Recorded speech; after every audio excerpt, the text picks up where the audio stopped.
የፕሪቶሪያው የሰላም ስምምነት ተጣሰ። በትግራይ ዳግም ጦርነት ተቀስቅሷል። መጽሔታችን ዝርዝር መረጃዎችን ይዛለች። በፋኖና በሸኔ አባላት ላይ የማያዳግም እርምጃ ወስደናል ሲል የሀገር መከላከያ ሰራዊቱ የገለጸ ሲሆን የፋኖ ታጣቂዎች በክልሉ በመንግስት የጸጥታ ኃይሎች ላይ እርምጃ መውሰዳቸውን እንዲሁም ባለስልጣናትን መግደላቸውን አስታውቀዋል። እነዚህ ወሳኝ መረጃዎች የዛሬ መጽሔታችን ማጠንጠኛ ርዕሰ ጉዳዮች ናቸው። ዛሬ በእንግድነት ወደ ቤቱ ጎራ ያላችሁ ቤተሰቦቻችን እንኳን ደህና መጣችሁ ብለናል። ሰብስክራይብ በማድረግ የደወል ምልክቷን በማብራት የቤቱ አባል ትሆኑ ዘንድ በአክብሮት እንጋብዛለን። ጥበብ ሚዲያ በጋዜጠኞች የተመሰረተ ተአማኒና ሚዛናዊ መረጃዎችን የሚያደርሳችሁ ሚዲያ ነው። ላይክና ሼርም አይረሳ። የመጽሔታችንን የመጀመሪያው ገጽ እንግለጥ። በትግራይ ክልል ሰማይ ስር የጦርነት ጥላ እያንዣበበ ነው። በአሁኑ ሰዓት ክልሉ ወደ ለየለት ግጭት ውስጥ ገብቷል። ለወራት ያክል በክልሉ የነበረውን ንትርክ የቃላት ጦርነት በቀጥታ ወደ ጦርነት ተቀይሯል። በጊዜያዊ አስተዳደሩና በእነ ደብረጽዮን የህወሓት ክንፍ ከማምሻ ጀምሮ የተኩስ ልውውጥ የተደረገ ሲሆን ወጣቶችም ተገድለዋል። የ50 ዓመት የዳበረ የፖለቲካ ልምድ አለኝ፣ የፖለቲካ ፓርቲዎች ቁንጮ ነኝ ሲል የከረመው የችግሮች ሁሉ መፍቻ ቁልፍ በእጄ ነው ሲለን የነበረው የፖለቲካ ፓርቲ የፓርቲዎቹ መስራች አባላት መካከል የተፈጠረውን አለመግባባት መፍታት አቅቶት ቃታ ተሳስበው የንጹሃንን ህይወት ቀጥፈዋል። በእነ ደብረጽዮን የሚመራው የህወሓት ክንፍ በአቶ ጌታቸው ረዳ የሚመራውን የጊዜያዊ አስተዳደር በየደረጃው ለማፈራረስና በኃይል የራሳቸውን መንግስት ለመተካት እየሰሩ ይገኛሉ።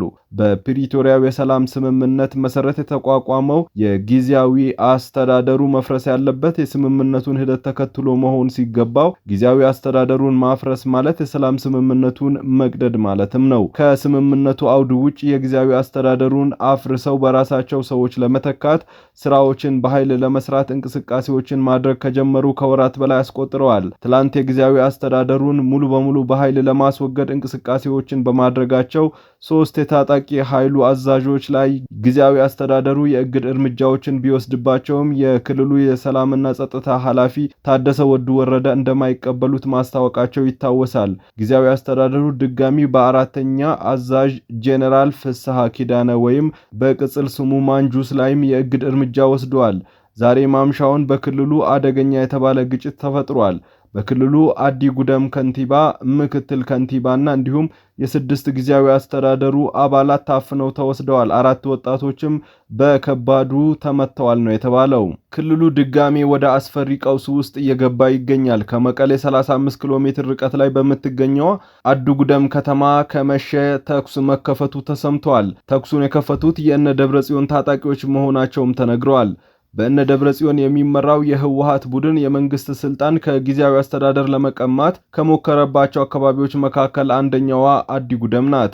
ሌላኛው ትላንት ማለዳ አዲግራት ከተማ አስተዳደር ጽህፈት ቤት በጉልበት የተቆጣጠረው በእነ ደብረጽዮን የሚመራው ህወሓት በአዲግራት ያደረገውን በሌሎች የትግራይ ከተሞች ለመድገም የተንቀሳቀሰ መሆኑን ያስረዳልም ተብሏል። የክልሉ ጊዜያዊ አስተዳደር አቶ ጌታቸው ረዳ በክልሉ ስለተፈጠረው ወቅታዊ ኩነት መረጃዎችን አሰራጭተዋል። ባለፉት ጥቂት ቀናት በመላ ትግራይ የመንግስት መዋቅር እንዲፈርስ በጥቂት የሰራዊት መኮንኖችና ቡድኖች የተላለፈው የተሳሳተ ውሳኔ ክልሉን ወደማይታወቅ ግዛት ውስጥ እያስገባው ሲሆን ይህንን ህገወጥ እርምጃ የተቃወሙ ንጹሃን ዜጎችም እየተሰበሰቡ በዘፈቀደ በጥይት ተመተዋልም ብለዋል።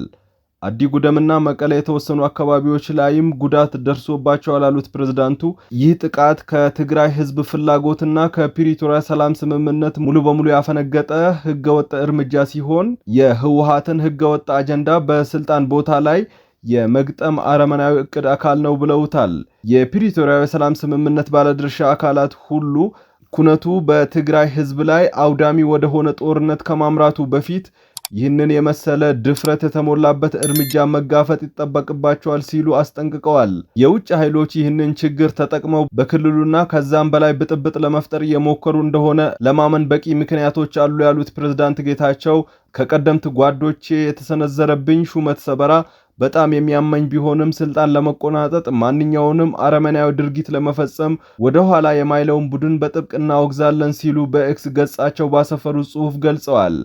የትግራይ ክልል ነዋሪዎች ዳግመኛ ጦርነት ሊነሳ ይችላል በሚል ፍራቻ ክልሉን ጥለው እየተሰደዱ እንደሚገኙም ለማወቅ ተችሏል። ይሁንና የእነ ደብረጽዮን ቡድን ከመቀለ ወደ አውሮፕላን ማረፊያ የሚወስደውን መንገድ ዘግተው ህዝቡን ከልክለውታል። ወደ ሌላኛው የመጽሔታችን ገጽ ስንሻገር መከላከያ ሰራዊቱ ሰሞኑን በአማራ ክልልና በኦሮሚያ ክልል የተቀናጀ የማጥቃት እርምጃዎችን መውሰዱን የሚገልጹ ከሰራዊቱ ያገኘናቸው መረጃዎችን መዘገባችን ይታወቃል። የሁለቱም ክልል አመራሮች እንዲሁም በክልሉ የጸጥታ ሂደቱን የሚመሩ የጸጥታ ኃይል አመራሮች የታጣቂ ኃይሎችን አቅም ማዳከማቸውን ሲናገሩ ተደምጠዋል። ሰሞኑን የአማራ ክልል ፕሬዝዳንት አቶ አረጋ ከበደ የፋኖ ኃይሎችን አቅማቸውን አዳክመን በጥቂት ወረዳዎችና ቀበሌዎች እንዲወሰኑ አድርገናል ሲሉ ተደምጠዋል።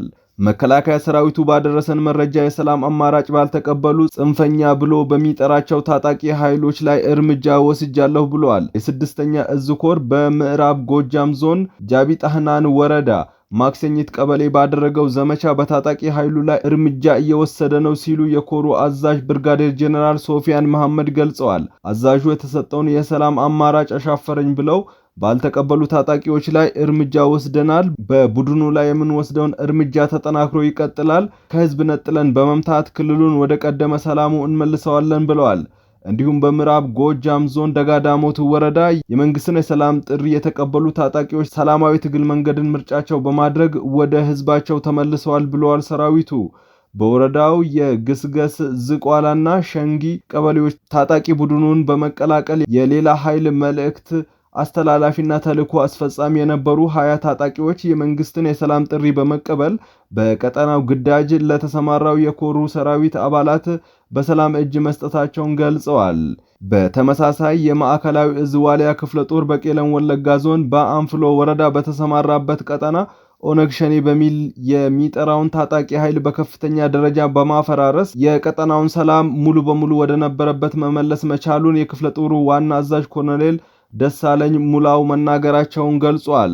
ዋሊያ ክፍለ ጦር በተሰማራበት የቄለም ወለጋ ዞን አንፍሎ ወረዳ ለማህበረሰቡ ላበረከተው የሰላም ማረጋገጥ ሚናና እያደረገ ላለው የልማት ተሳትፎ ወረዳው ለክፍለ ጦሩ ዕውቅና ሰጥቷልም ብለዋል።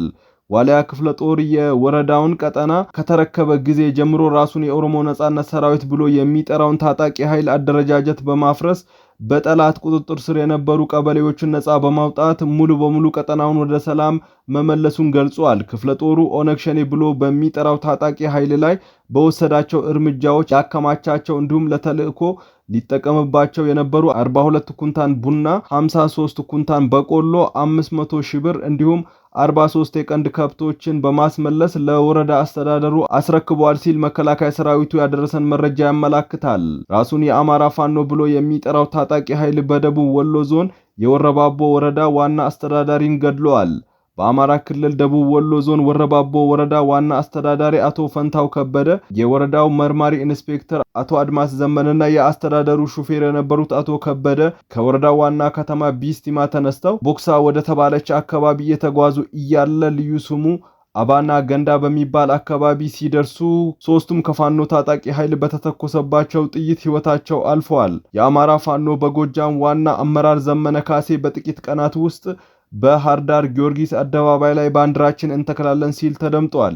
ዘመነ ካሴ በአዲት አካባቢ የሚንቀሳቀሰው ራሱን የአማራ ፋኖ በጎጃም አንሙት ያዛቸው ብርጌድ ብሎ የሚጠራው ታጣቂ ኃይሉን ሰብስቦ ባወያየበት መድረክ ውጊያውን ኢየሱስ ክርስቶስ እየተዋጋልን ነው ብለዋል። ከአምስቱ መከላከያ አራቱን እባብ ገደለው ይባላል። ዘንዶ በዲሽቃ ተጠምጥሞ አላስተኩስ አለ ይባላል። ይሄ ዝም ብሎ አይደለም፣ መለኮታዊ ኃይል ነው። ኢየሱስ ክርስቶስ እየተዋጋልን ነው ማለቱ ብዙዎችን አስገርመዋል። ከዚህ በፊት 4 ኪሎ እንገባለን ሲል የነበረው ዘመነ ካሴ አሁን ደግሞ አቅጣጫውን ወደ ባህር ዳር ቀይሮ ባህር ዳር እንገባለን ማለቱ አነጋጋሪ ጉዳይ ሆኗል። ውድና የተከበራችሁ የጥበብ ሚዲያ ቤተሰቦች የዛሬዋ መጽሔታችን ተጠቅልላለች። ከኛ ጋር ስለነበራችሁ ከልብ አድርገን እናመሰግናለን። ጥበብ ሚዲያ በጋዜጠኞች የተመሰረተ ሚዛናዊ መረጃዎችን የሚያደርሳችሁ የመረጃ ምንጭ ነው። ሰላም።